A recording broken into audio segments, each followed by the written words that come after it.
नमस्कार, मैं हूं रसिका पांडे। आप देख रहे हैं जी मध्य प्रदेश छत्तीसगढ़ और मेरे साथ है मेरी सहयोगी कोमल गंगवार। तो देखिए, कांग्रेस ने अपनी पहली सूची मध्य प्रदेश और छत्तीसगढ़ के लिए जारी कर दी है, जिसका हर किसी को इंतजार था और कांग्रेस ने पहले से ये साफ कर दिया था कि नवरात्रि में कांग्रेस अपनी पहली सूची लेकर आएगी।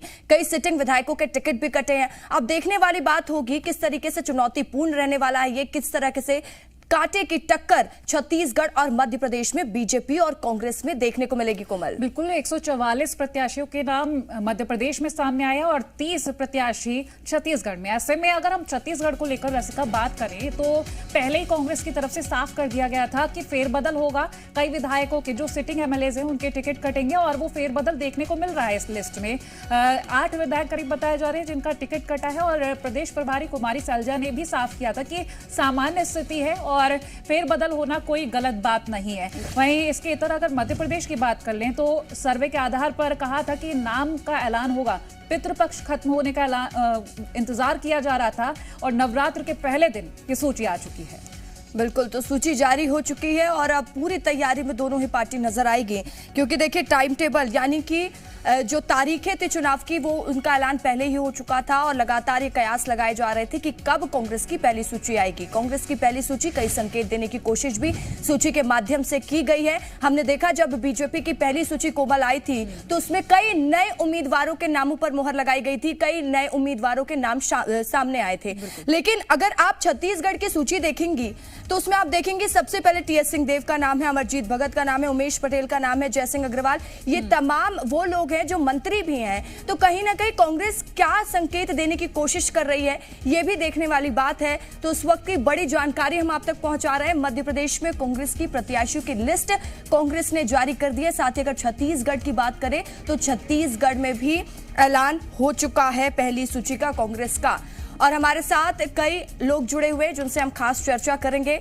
हमारे साथ हितेश वाजपेयी जी हैं जो कि बीजेपी से हैं, डॉक्टर सत्यप्रकाश शर्मा हैं जो कि राजनीतिक विश्लेषज्ञ हैं, प्रवक्ता बीजेपी राजीव जी हमारे साथ छत्तीसगढ़ से जुड़े हुए हैं, नितिन भंसाली जी हैं, बाबूलाल शर्मा जी भी हमारे साथ जुड़े हुए हैं। हम उनसे चर्चा करेंगे और जानने की कोशिश करेंगे कि जो कांग्रेस की सूची आई है वो क्या संकेत देने की कोशिश कर रही है। सबसे पहले मैं रुख करूंगी नितिन भंसाली जी आपका।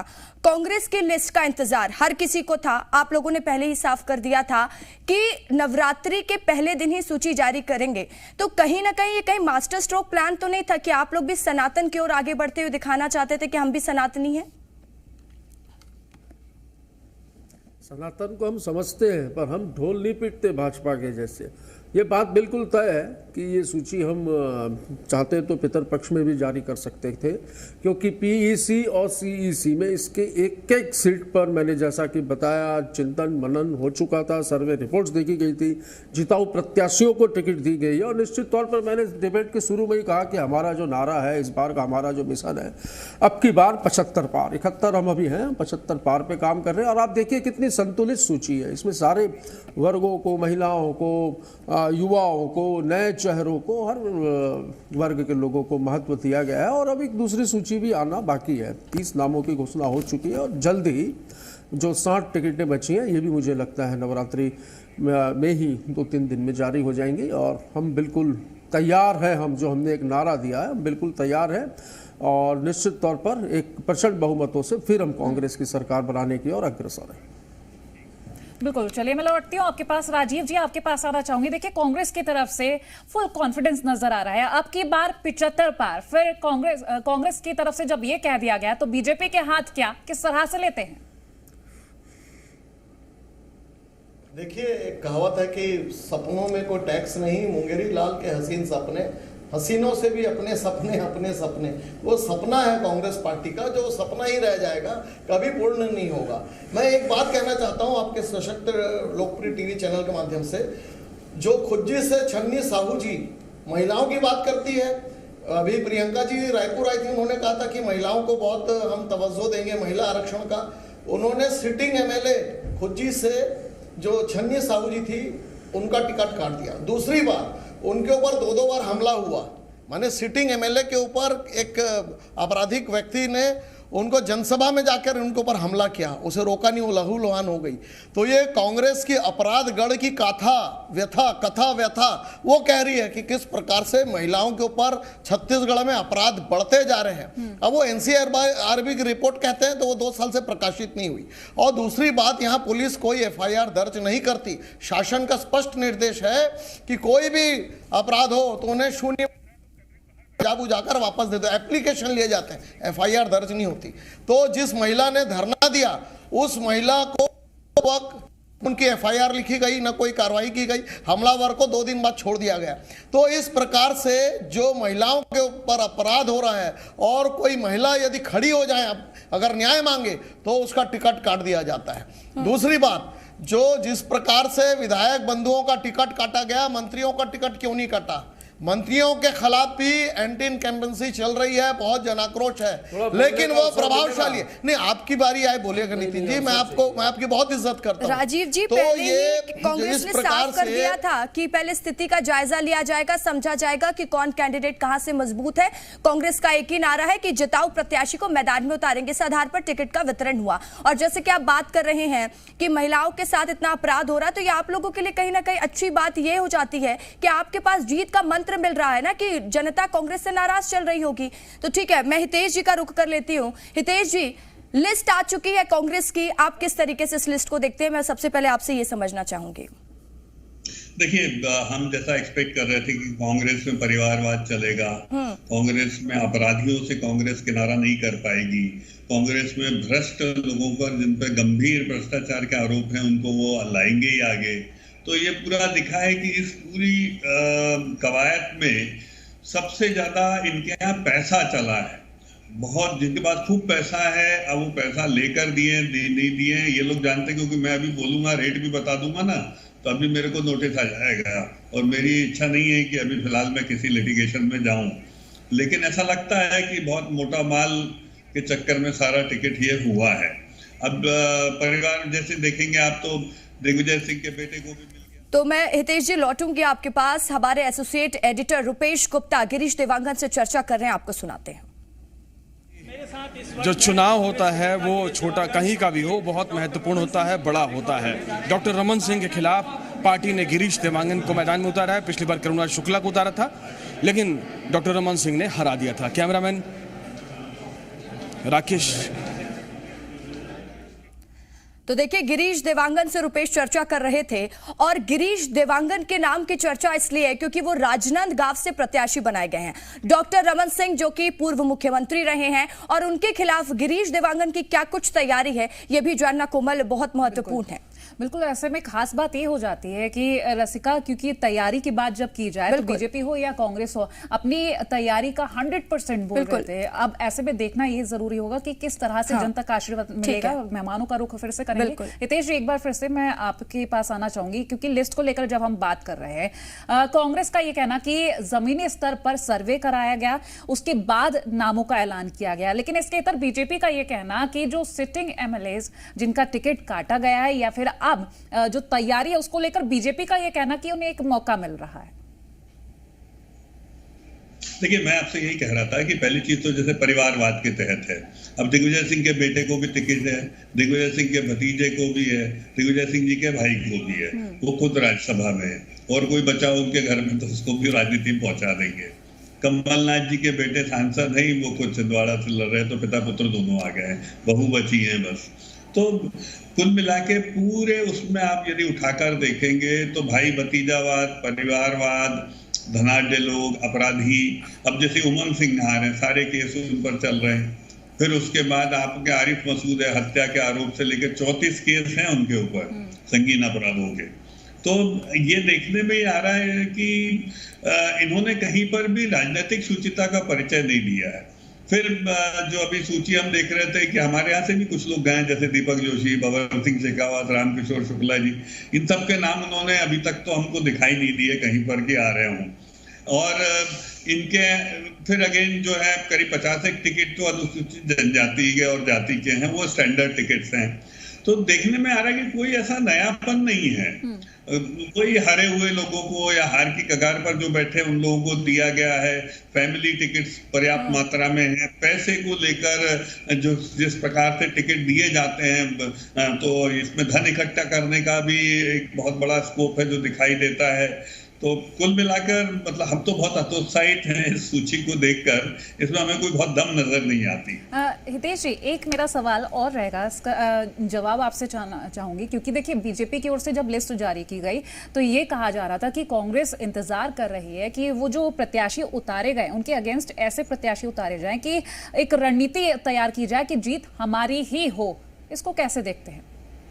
देखिए वही मैंने कहा, हमको ये उम्मीद थी कि चलो इस बार दोनों बुजुर्ग नेता भले ही अपने बच्चों के लिए काम कर रहे हैं, नकुल बबुल के लिए कर रहे हैं, लेकिन कोशिश तो करेंगे क्योंकि हम 5वीं बार चुनाव में जाएंगे जीतने के लिए। तो हमारे को भी वाकई में लगा था, इसीलिए हमने 136 नाम सामने रख दिए थे कि चलो भैया आप बताओ, तो आप सोच लो, समझ लो, 1 सर्वे 2 सर्वे 4 सर्वे।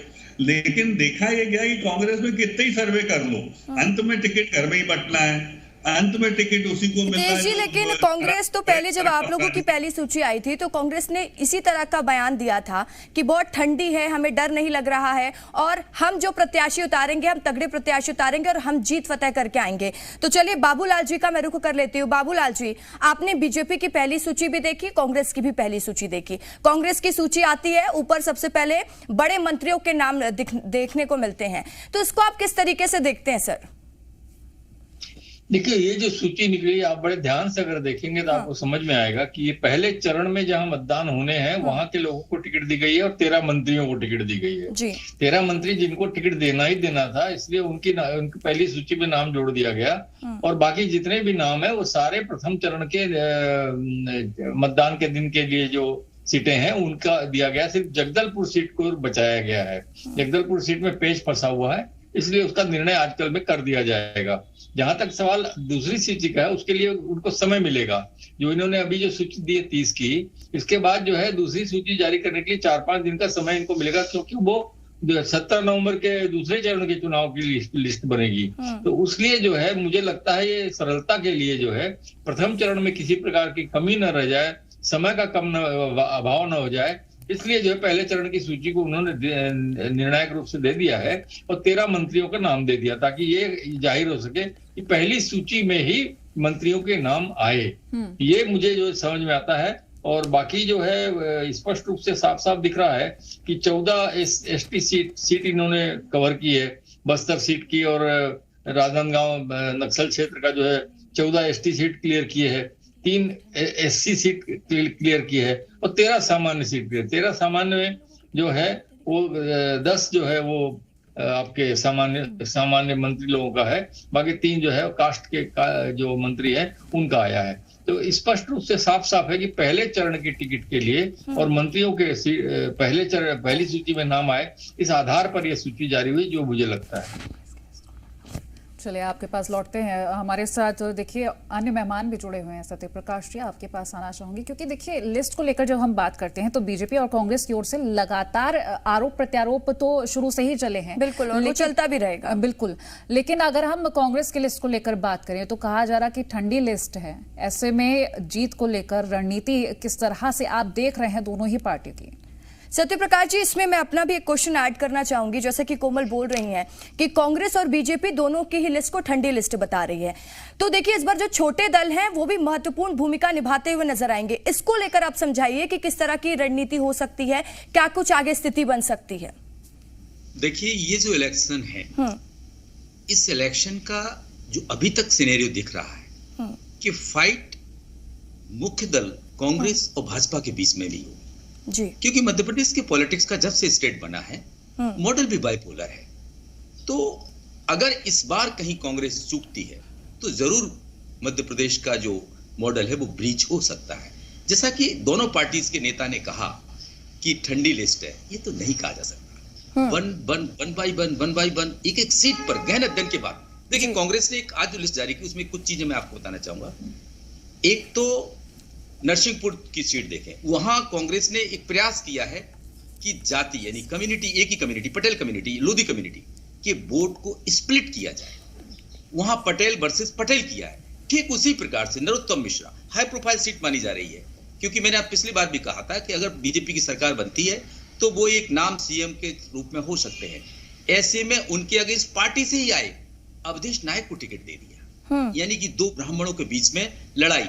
ये चीज कहीं ना कहीं ब्राह्मण वोट को स्प्लिट करने का एक बड़ा स्ट्रेटजी खेला। लेकिन एक चीज बड़ी महत्वपूर्ण है कि जैसे कि भारतीय जनता पार्टी की सिटिंग एमएलए जिन्होंने रिसेंटली कांग्रेस ज्वाइन किया है, वीरेंद्र रघुवंशी, जिनको कहीं ना कहीं शिवपुरी या कोलारस में दो में से किसी एक सीट पर कांग्रेस के उतारने का प्लान चल रहा था, वहां कांग्रेस ने नहीं उतारा है।